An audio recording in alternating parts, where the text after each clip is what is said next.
So boxing fans, over here with Keith Connolly. Keith, welcome.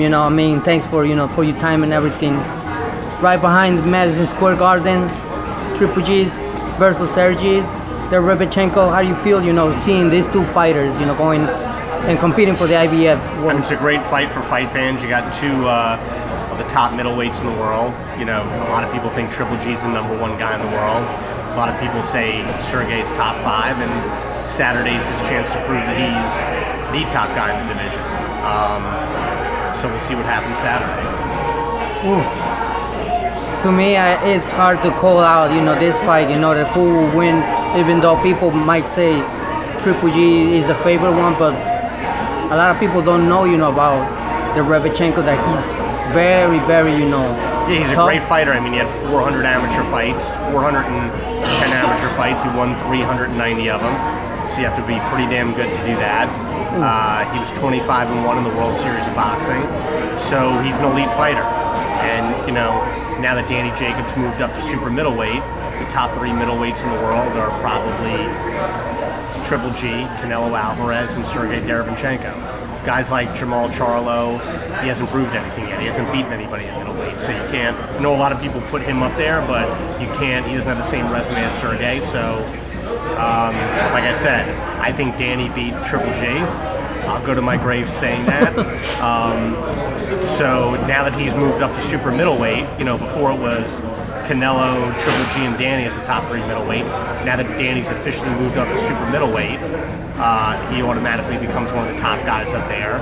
And I think Sergey Derevyanchenko moves into the #3 spot. And like I said before, he has a chance to prove now that he's higher than #3 on Saturday night. Wow, I can't wait to see, what's going to happen on Saturday, because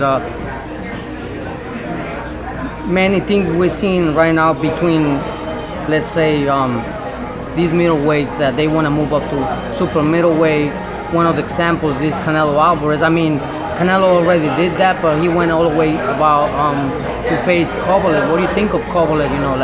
I think it's a really rough fight. A lot of people are saying Canelo's going to definitely win, or Canelo's going to knock him out easy. I don't see that at all. I see a guy moving up 2 weight classes to fight an elite guy.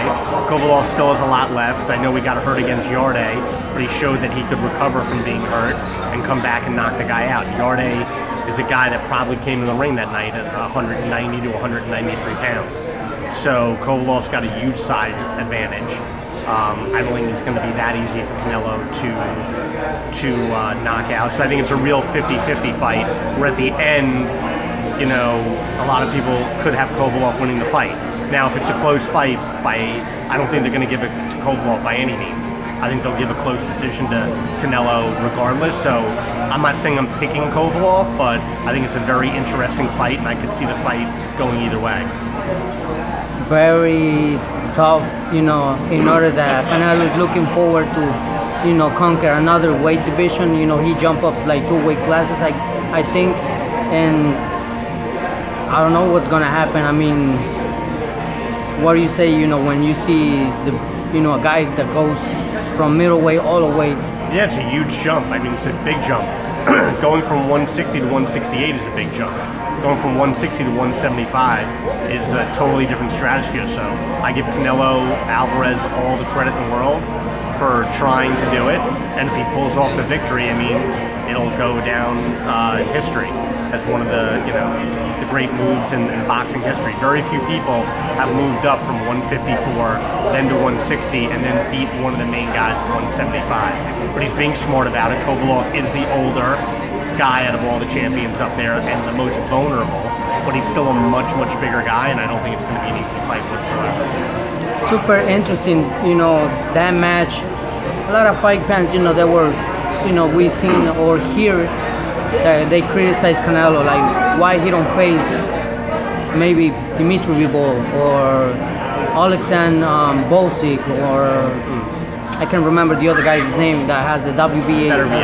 Yeah, and why they picked it up, Kovalev. So. Well, they picked Kovalev because, 1, he's the bigger name, so it's a bigger fight, and number 2, he's old. And when you're a star in boxing at the level that Canelo Alvarez is, you get to pick and choose who you fight, and if they're going to try to fight a light heavyweight, that's the light heavyweight to try it against.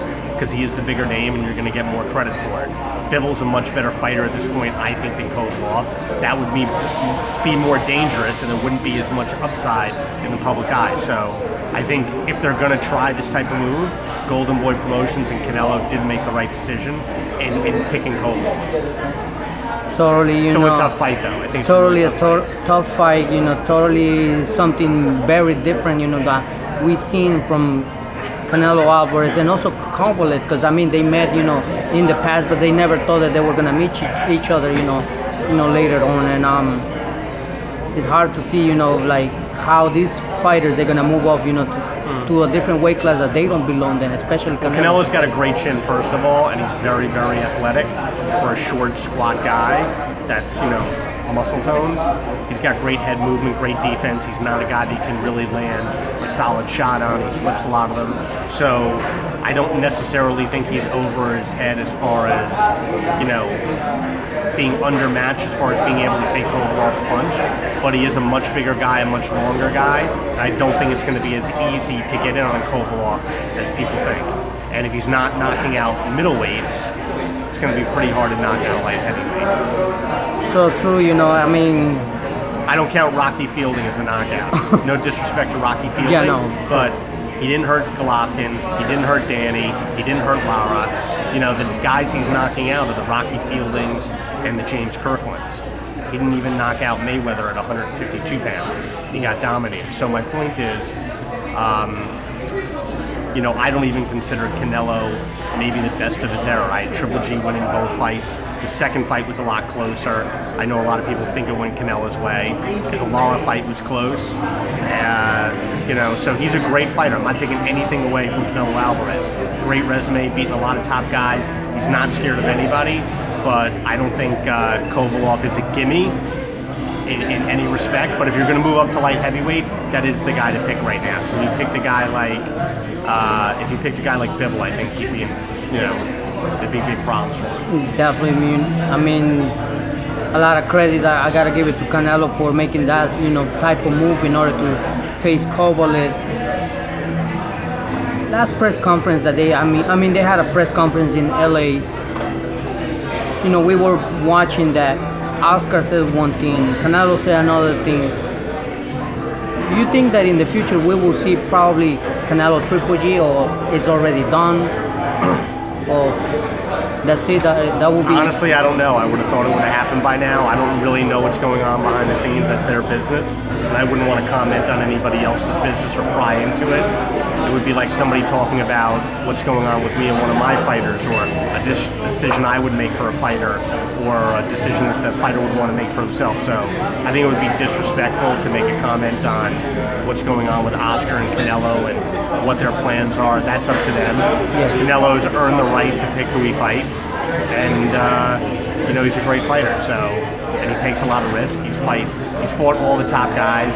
Golovkin twice, Danny. He fought Lara, and he's now fighting Kovalev. So I give him all the respect in the world. Totally, understandable. When it comes let's leave it at for what the future holds and see what happens. Hopefully, fights like this, like the third one, maybe happens, maybe it doesn't. Who knows? I think a lot of people, I'm not sure if that many people want to see it, because they think that even if Triple G wins, Canelo will get the decision. So I don't think there's as much of a public demand as people really think for it. I think a lot of people do want to see the fight. I want to see it, but I don't know if there's much Golovkin can do differently to get a decision. He definitely won the first fight. I think he slightly won the second fight, and he didn't get any of the victories. And he's getting older now, so I don't know what would be the point for him, except for money, which is important, making that fight. But I think Golovkin's got a great deal with DAZN. I think he's going to make a lot of money fighting other fighters. So, but you can't even think about a Triple G or Canelo trilogy until Triple G gets by Sergey on Saturday, if he can, and Canelo's got